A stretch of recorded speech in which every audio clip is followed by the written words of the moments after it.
नमस्कार, मध्य प्रदेश की महाडिबेट देख रहे हैं आप। मैं हूं आपके साथ प्रशांत कटारे। एमपी में अब बच्चों को मुगलों की महागाथाएं नहीं पढ़ाई जाएंगी, मुगलों को महामंडित नहीं किया जा सकेगा। मध्य प्रदेश माध्यमिक शिक्षा मंडल भोपाल के सिलेबस से मुगलों के पाठ हटाए जाएंगे, यानी एमपी बोर्ड के सिलेबस से मुगल आउट। सरकार ने फैसला किया है, मुगलों की जगह देश का गौरवशाली इतिहास, महान हस्तियों की गाथाएं सिलेबस में शामिल की जाएंगी, ताकि बच्चे अपने वास्तविक इतिहास से वाकिफ हो सकें। स्कूल शिक्षा मंत्री कहते हैं, आक्रांताओं के बारे में सिलेबस में क्यों पढ़ाया जाए, अभी तक जो हुआ उसे बदलना जरूरी है। यह बिल्कुल ठीक है, शिक्षा व्यवहारिक के साथ वास्तविक भी होनी चाहिए, ताकि इतिहास की सही जानकारी आने वाली पीढ़ी को हो सके। लेकिन क्या केवल सिलेबस से मुगलों को हटा देने भर से गलतियों का सुधार हो जाएगा?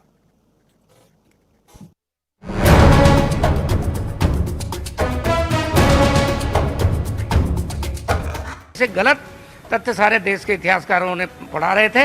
वो इस देश की संस्कृति और यहाँ के दर्शन से भिन्न एक गलत संदेश देश में दे रहे थे। युवा पीढ़ी को हमारे गौरव का, शौर्य का इतिहास नहीं बता रहे थे। इसलिए गौरव का इतिहास हम बताने की कोशिश करेंगे, पढ़ाने की कोशिश करेंगे। और जैसा राष्ट्रीय शिक्षा नीति में संपूर्ण देश की सभी भाषाओं का उल्लेख किया गया, उस अनुसार मध्य प्रदेश में काम चल रहा है। सभी कक्षा के सिलेबस से मुगलों के लार्जर देन लाइफ कैरेक्टर गायब होने जा रहे हैं। स्कूली शिक्षा मंत्री इंदर सिंह परमार कहते हैं, मुगल शासन को अभी तक गलत तरीके से पढ़ाया गया। वो कहते हैं, अब भारत का गौरवशाली इतिहास और परंपराएं सिलेबस में शामिल किया जाएगा। दरअसल इससे पहले सीबीएसई के सिलेबस से भी मुगल साम्राज्य के पाठ हटा दिए गए हैं। इसी पैटर्न को अब एमपी फॉलो करने जा रहा है। गृह मंत्री डॉक्टर नरोत्तम मिश्रा इस पर सहमति जताते नजर आते हैं। इधर कांग्रेस का आरोप कि बीजेपी दो धर्मों के बीच भेद पैदा करना चाहती है। आक्रांता कभी भी हमारे आदर्श हो नहीं सकते, और इसलिए अगर हटाए गए हैं आक्रांताओं के, तो मैं उस निर्णय का स्वागत करता हूं। मध्य प्रदेश की सरकार भी समीक्षा करेगी कि इस तरह से आक्रांता हमारे पाठ्यक्रम में तो नहीं, आगे विचार करेंगे। हम इस इतिहास को नकार सकते हैं कि मुगलों ने हमारे ऊपर आक्रमण किया और फिर वो यहीं के होकर रह गए। देखिए, ये जो सारी चीज़ें हैं, निस्संदेह हमारे पूर्वज बहुत बलवान थे, बहुत वीर थे, योद्धा थे, उन्होंने बहुत संघर्ष किया। हमारा इतिहास बहुत गौरवशाली है। लेकिन सत्य को छुपाने की आड़ में आप जिस तरह से वर्ग भेद पैदा करने का काम कर रहे हैं, निश्चित तौर से इसे हम उन्नति और प्रगति के रास्ते में एक बड़ा कदम नहीं मान सकते। कांग्रेस तो मुगल साम्राज्य ही नहीं, अंग्रेजों का शासन भी याद दिला रही है। तो शिक्षाविद के अनुसार सिलेबस में बहुत कुछ बदलाव की दरकार है, जिससे आने वाली पीढ़ी भारत की गरिमा और संस्कृति को बेहतर प्रदर्शित कर सके। देखिए, मुगलों पर मैं स्पष्ट रूप से बात है, यहाँ पर एक अलग विचारधारा विकसित हो रही है कि किसी भी अत्याचार, अन्याय, गलत बातें, इन्होंने ये किया, उन्होंने वो किया, तो गलत चीज़ों को क्यों हम बच्चों के दिमाग में डालें? चाहे वो मुगल हो, चाहे वो हिंदू हो, चाहे कोई भी हो, उससे हमें क्या फ़र्क पड़ता। पर जब भी पाठ्यक्रम में सकारात्मकता का होना बहुत अधिक ज़रूरी होता है, बजाय इसके कि हम बच्चों को डराएं, धमकाएं कि पहले ऐसा था, अब ऐसा। बल्कि अच्छी अच्छी बातें करो ना। तो सीबीएसई के बाद एमपी बोर्ड से भी मुगलों को बाहर का रास्ता दिखा दिया गया। दरअसल आजादी से लेकर अभी तक सिलेबस में इतिहास से जुड़े जो पाठ पढ़ाए जा रहे थे, उनमें मुगलों की महागाथा और बढ़ा चढ़ाकर गुणगान किया गया। एक वर्ग का मानना है कि मुगल आक्रांताओं के तौर पर भारत आए, जिन्होंने हिंदू धर्म को सबसे ज्यादा नुकसान पहुंचाया, और भी ऐसे तमाम दावे और आरोप। लेकिन आखिर में सवाल ये कि भले मुगलों की सिलेबस से छुट्टी कर दी गई हो, क्या बगैर मुगलों के इतिहास पूरा हो पाएगा? भोपाल से रंजना दुबे के साथ bureau report, news 18 Madhya Pradesh Chhattisgarh. इसी के बाद एमपी बोर्ड से भी अब मुगलों के पाठ हटने जा रहे हैं, यानी कि जो नया सिलेबस आएगा, नया सेशन आएगा, उसमें जो बच्चे हैं, छात्र छात्राएं हैं, वो मुगलों से जुड़े पाठ नहीं पढ़ पाएंगे या उन्हें नहीं पढ़ाए जाएंगे, बल्कि उनकी जगह होगी भारत का गौरवशाली इतिहास। इसके साथ ही होगा जो और दूसरी विभूतियां हैं देश की, जिन्होंने देश के लिए बहुत कुछ किया है। चर्चा करने के लिए 3 खास मेहमान हमारे साथ इस वक्त चर्चा में जुड़ रहे हैं। पंकज चतुर्वेदी जी, प्रवक्ता बीजेपी, दिनेश गुप्ता जी, वरिष्ठ पत्रकार, और साथ ही रोहित नायक जी, प्रवक्ता कांग्रेस। आप तीनों का बहुत स्वागत है इस खास चर्चा में, महाडिबेट में। दिनेश गुप्ता जी, चर्चा की शुरुआत आपसे। अच्छी बात है, आक्रांताओं के पाठ आप हटा रहे हैं, लेकिन सवाल यह कि केवल पाठ हटा देने से, पाठ्यक्रम हटा देने से मुगलों का क्या गलतियां जो हुई पिछले सालों में, दशकों में, वो खत्म हो गई, दुरुस्त हो गई?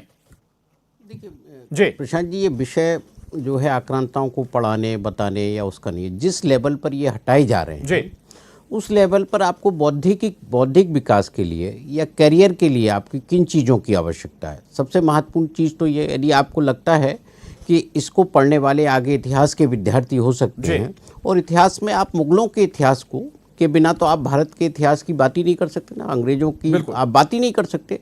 तो आप किस स्वरूप में पढ़ाना चाहते हैं? आप यदि आक्रांता के रूप में पढ़ाई जा रहे हैं तो इसका ये गौरवशाली परंपरा नहीं हुई कि हम मुगलों की कोई गौरवशाली परंपरा पढ़ाए। यदि वो आक्रांता के रूप में पढ़ाए जा रहे हैं तो आक्रांता थे तो इसलिए पढ़ाए जा रहे हैं। तो आप किस रूप में, जगह पर महामंडन भी दिखता है। नहीं, महामंडन देखिए, जो भी घटनाक्रम है आप उसे किस स्वरूप में पढ़ाना चाहते हैं। हर लेवल की जो स्टडी है ना, हर लेवल पर अलग अलग हो जाती है। यदि आप जो है 10th 12th में पढ़ा रहे हैं तो उसके बौद्धिक स्तर के हिसाब से होगा, लेकिन जब आप कॉलेज में जाएंगे तो फिर डिटेल स्टडी हो जाती है, फिर आप मुगलों के इतिहास पढ़ने लगते हैं, फिर अलग अलग तरह के इतिहास हैं। तो आवश्यकता ये कि आप जो है, जो जरूरी है, जिस लेवल के लिए जो जरूरी है, आप मुगलों का पढ़ाएं ना पढ़ाएं, या आप किसी व्यक्तियों का जो ऐसे जो प्राइमरी में जिस तरह से पढ़ाते हैं ना, जो नायक होते हैं, जो हमारे जिनसे प्रेरित होकर लोग जो है एक कुछ अच्छा करना चाहते हैं, तो वैसे लोगों को आप पढ़ाइए, कोई उसमें वो नहीं है। लेकिन इतिहास को बदलने जैसी बात नहीं हो रही कि इतिहास कोई बदलने की बात हो रही है, सिर्फ ये सिलेबस में चेंज की बात हो रही है कि सिलेबस में आज सरकार को ये लगता है कि नहीं, हमको ये एक्स हटाना है और वाई पढ़ाना है। तो ये उनकी पॉलिसी के अनुसार है, शिक्षा नीति के अनुसार है। तो इसलिए जब हायर एजुकेशन पर जाएंगे तो हायर एजुकेशन पर वो चीज़ें हैं, और पाठ्यक्रम में कोई भी चीज़ शामिल करने से, हटाने से इतिहास नहीं बदल जाता। जो घटनाक्रम है वो यथावत है, अपनी जगह है, और कई जगह वो उपलब्ध हैं। यदि आपने अकबर का इतिहास आप पढ़ना चाहेंगे तो लोग मिल जाएगा। मुगलों का भी, मुगलों में आपको जो है बहुत सारे लोगों का इतिहास ऐसा है जो मुगल जिन पर खुद भी फक्र नहीं करते। आप तो षड्यंत्रों से भरा हुआ इतिहास है, तो उस इतिहास को इतने व्यापक स्वरूप में नहीं पढ़ाया जा रहा है। ये तो जो है उसको जो हटाने की बात हो रही है, ऐसे अध्यायों को हटाने की बात हो रही है जो आक्रांता जो बच्चों उस स्टेज पर जो है भेदभाव कहीं ना कहीं पैदा होता है। यदि इससे ऐसा लगता है कि एक सामंजस्य स्थापित होगा इस तरह के पाठ्यक्रम हटाने से, तो एक अच्छी पहल है। बिल्कुल ठीक बात है। पंकज जी, ये ठीक बात है जो कह रहे थे दिनेश जी, उसी बात को मैं आगे बढ़ा रहा हूं कि कुछ सदियों का जो हिस्ट्री है, जो वो आप कैसे एकदम आउट कर सकते हैं? कहां क्या बताएंगे अपनी आने वाली पीढ़ी को कि इन सदियों में क्या हुआ? देखिए प्रशांत जी, दो विषय हैं, एक है इतिहास और दूसरा है पाठ्यक्रम। दिनेश जी का बड़ा आदर है, मैं उनसे बहुत मार्गदर्शन लेता हूं, संवाद करता हूं, मेरे अग्रज हैं। पर दिनेश जी ने भी एक शब्द का प्रयोग किया कि मुगलों के बिना इतिहास कैसा। ऐसा दिनेश जी ने क्यों किया? क्योंकि दिनेश जी ने और मैंने जब हमने अपनी विद्यालयीन पढ़ाई करी तो हमारे पाठ्यक्रम में हमको मुगलों के इतिहास के बारे में बहुत व्यापक रूप में पढ़ाया और बताया गया कि अकबर कथित तौर पर महान है, और औरंगजेब को वीर शिवाजी की तुलना में महान योद्धा बताया गया, उनको भारत का सम्राट बताया गया, और चक्रवर्ती सम्राट, और यहाँ से वहां से यहाँ तक उनका साम्राज्य था। सवाल भी जोड़ूंगा कि ठीक है, आप कह रहे हैं कि अकबर को महान बताया गया, कंटेंट को सुधारिए ना, जो उन्होंने किया एक्चुअल वो रखिए ना। मैं प्रशांत जी वही आग्रह कर रहा हूं आपसे कि भारत भूमि में मुगलों के मैं ये आग्रह कर रहा हूं कि भारत भूमि पर मुगलों को पाठ्यक्रम में सम्मिलित करने का औचित्य क्या है। हम इतिहास बदलने की बात ही नहीं कर रहे, जो इतिहास है वो तो है।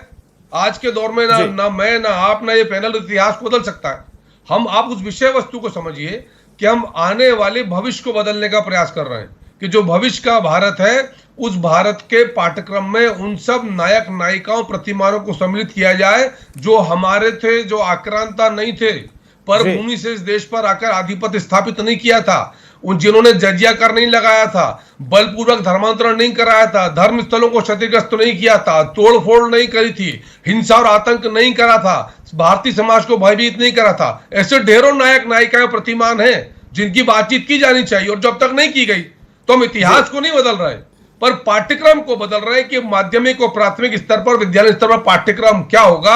भारत के नौनिहाल के मन में, भारत के नौजवान के मन में, मध्य प्रदेश के नौजवान के मन में, यानी मन मानस से मेरा आशा है कि उसके मन मानस में, उसकी स्मृतियों में कौन सी छवि अंकित होगी। सनातनी परंपरा के इस भारत भूमि के उन नायक नायक ढेर सारे हैं और इसमें कोई जाति धर्म का विषय है ही नहीं। हमारा नारा क्या है भारतीय जनता पार्टी का? सबका साथ, सबका विकास, सबका विश्वास, सबका प्रयास। कोई जाति धर्म के आधार पर भेद नहीं है। पर मुगलों ने जिस प्रकार नरसंहार इस भारत भूमि पर किया, जिस प्रकार आक्रमण करके हमारे संस्कार, संस्कृति, परंपराओं को नष्ट भ्रष्ट करने का प्रयास किया, जान माल की हानि करी, क्षति पहुंचाई, हम किसको स्थापित कर रहे हैं प्रशांत जी? हमारे संस्कार, संस्कृति और परंपराओं को संरक्षित और स्थापित कर रहे हैं। यदि समाज, संस्कार, परंपराएं सुरक्षित है तो समाज सुरक्षित है और समाज सुरक्षित है। अच्छी बात कह रहे हैं आप। मैं आपके पास दोबारा उद्देश्य है। रोहित नायक जी को चर्चा में शामिल कर लेते हैं। रोहित जी, एक बात स्पष्ट है कि अगर गौरवशाली इतिहास भारत का है उसे पढ़ाया जाए तो उसमें दिक्कत क्या है? क्यों आपत्तियां होनी चाहिए? देखिए, इतिहास के कुछ पन्ने मिटा देने से इतिहास नहीं बदलता। जैसे कि किसी जगह, किसी स्थान का नाम बदलने से वहां की मूलभूत जो समस्या है वो नहीं बदलती। आप ध्यान भटकाऊ पार्टी के रूप में आप इस तरह के नैरेटिव सेट कर रहे हो। मुझे तो इनकी संकीर्णता, इनकी बुद्धि पे खेद होता है कि जिस तरीके से आप बताइए, मध्य प्रदेश में 11,000 स्कूलों में एक भी शिक्षक नहीं है, 10,000 स्कूलों में एक शिक्षक है। इस तरह की स्थिति में जब मध्य प्रदेश है, अभी अतिवृष्टि हुई तो एक स्कूल की छत गिर गई। इन सब बातों पे ध्यान आकर्षित ना करते हुए, अपनी जवाबदेही ना सेट करते हुए आप कुछ चैप्टर्स हटा भी देंगे तो क्या इतिहास बदल जाएगा? ये बात हुई कि जिस तरीके से हम किसी भी नैरेटिव को सेट करने जाएं और मूलभूत मुद्दे से भटक जाएं। आप ये बताइए कि क्या मुगलों के साथ मराठाओं का संघर्ष नहीं जुड़ा हुआ है? क्या मराठा जो हमारे लड़े, संभाजी लड़े, अमत्य लड़े, ये लोग जो लड़े हैं 5 राज्यों में, इनका संघर्ष कीर्तिमान स्थापित करने वाला है। क्या हम मुगलों को हटाएंगे या उनकी जो उनके साथ जो इनका संघर्ष रहा मराठाओं का, क्या वो भी नहीं मिटेगा?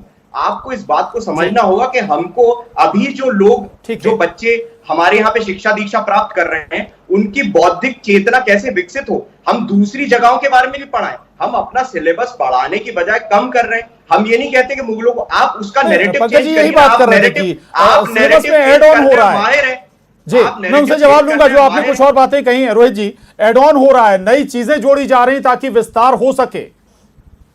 नहीं, मुझे नहीं लगता कि विस्तार होगा, इससे संकीर्णता स्थापित होगी। आप जिज्ञासा, एक चीज बताइए दूसरा कि आज के समय में जिस तरीके से पब्लिक डोमेन में ये सारी नॉलेज की चीजें उपलब्ध हैं, क्या कॉम्पिटिटिव एग्जाम में वो बच्चा जाएगा आईएएस आईपीएस पढ़ने? तो ज्यादातर लोग आईएएस आईपीएस पढ़ने जब जाते हैं तो वो सेंट्रल एग्जाम में इतिहास को अपना सब्जेक्ट रखते ही हैं, क्योंकि उनके लिए ये स्कोरिंग सब्जेक्ट है। अब क्या आप उसको 10वीं 12वीं से हटा देंगे तो वो वहां जाके क्या परफॉर्म करेंगे? बिल्कुल, आपने सवाल उठाया है, जवाब भी लेंगे। जी पंकज जी, एक बात तो ये कि आप नया नैरेटिव सेट करना चाह रहे हैं। कांग्रेस का ये सीधा आरोप है, मूलभूत जो जरूरतें हैं उनसे ध्यान भटकाने की कोशिश। और एक दूसरी बात ये कि पब्लिक डोमेन में सारी चीजें हैं, कैसे उन चीजों को हटाएंगे? देखिए, मैंने तो आपसे कहा प्रशांत जी कि हम कोई इतिहास थोड़ी बदल सकते हैं जी, लेकिन भारत के, मध्य प्रदेश के विद्यालयों के पाठ्यक्रम में क्या सम्मिलित हो, कैसे जो हमारे नायक नायिकाएं प्रतिमान थे, कैसे हमारे संस्कार, संस्कृति, परंपराओं का उन्नयन हो सके, उनके सम्मेलन की बात की जा रही है, उनको सम्मिलित करने की बात की जा रही है।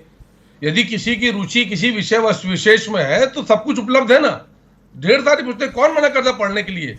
पर पाठ्यक्रमों का भाग क्या होगा, पाठ्यक्रमों का भाग क्या होगा, किसको पाठ्यक्रम में सम्मिलित करेंगे और नहीं करेंगे, उस पर बातचीत की जा रही है। और पाठ्यक्रम में भारत के नायक नायिकाओं प्रतिमानों को स्थान दिया जाएगा। पाठ्यक्रम और पाठ्य की, जिसको हम सिलेबस कहते हैं, कोर्स कहते हैं, उसकी एक सीमा है प्रशांत जी, और उस सीमा के भीतर हमको यह तय करना है कि किसको क्या सम्मिलित करना है, किसको सम्मिलित नहीं करना है। हम तो सिर्फ ये जानना चाहते हैं कि कांग्रेस को क्या आपत्ति है यदि हम हमारे पाठ्यक्रम, हम तो सिर्फ ये जानना चाहते हैं प्रशांत जी कि कांग्रेस को किस बात पर क्या आपत्ति है, किस बात की आपत्ति है कांग्रेस को। यदि हम हमारे पाठ्यक्रम को चुस्त दुरुस्त कर रहे हैं तो कांग्रेस को क्या आपत्ति है?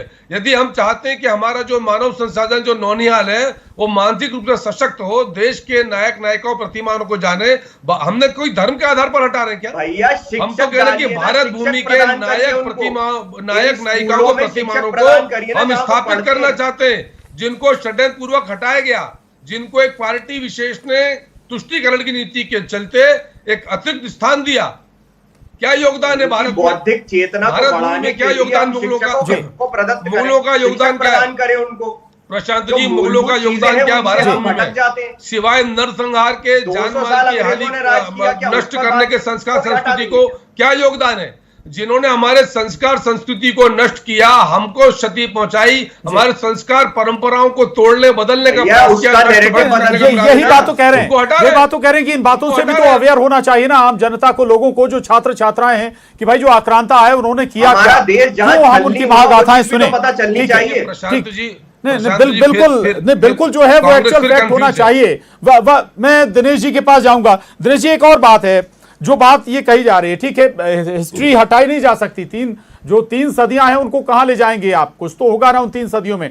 दूसरी बात ये दिनेश जी कि भाई लाल किले को आप कैसे हटा देंगे, दिल्ली के, आगरा के लाल किले को कैसे हटा देंगे, ताजमहल को कहां से हटा देंगे, फतेहपुर सीकरी को कहां ले जाएंगे? जी, के नाम बदल दिए। देखिए प्रशांत जी, मैं कह रहा हूँ ना कि ये सिलेबस में आप कौन सा पक्ष पढ़ाना चाहते हैं।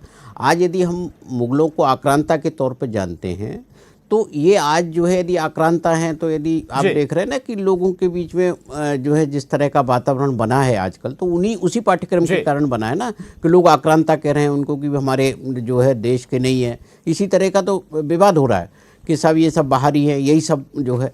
तो आप कौन सा पक्ष पढ़ाना चाहते हैं और किसे पढ़ाना चाहते हैं, और वो आपके जो है कैरियर के हिसाब से पाठ्यक्रम किस चीज़ के लिए होता है। पाठ्यक्रम आप जो भी शिक्षा देते हैं, आप कोई राजनीतिक उद्देश्य आपका शिक्षा देने का है कि आगे ये जो है अगला 40 साल तक मेरा ये वोटर है, ये इस उद्देश्य से पढ़ाना चाहते हैं, तो फिर आप क्या पढ़ाना चाहते हैं? तो क्या आप केवल जो है, ऐसा तो नहीं है कि आप केवल जो है आप देश के बारे में पढ़ाना चाहते हैं, मुगलों को हटाना चाहते हैं, तो केवल हिंदुत्व की बातें ही हो रही है। पाठ्यक्रम में बहुत सारी चीज होती है, 1-2 चैप्टर होते हैं जिसको लेके ये नहीं कह सकते कि साहब ये पूरा जो है ये सरकार का उद्देश्य ही जो है कोई दूषित है।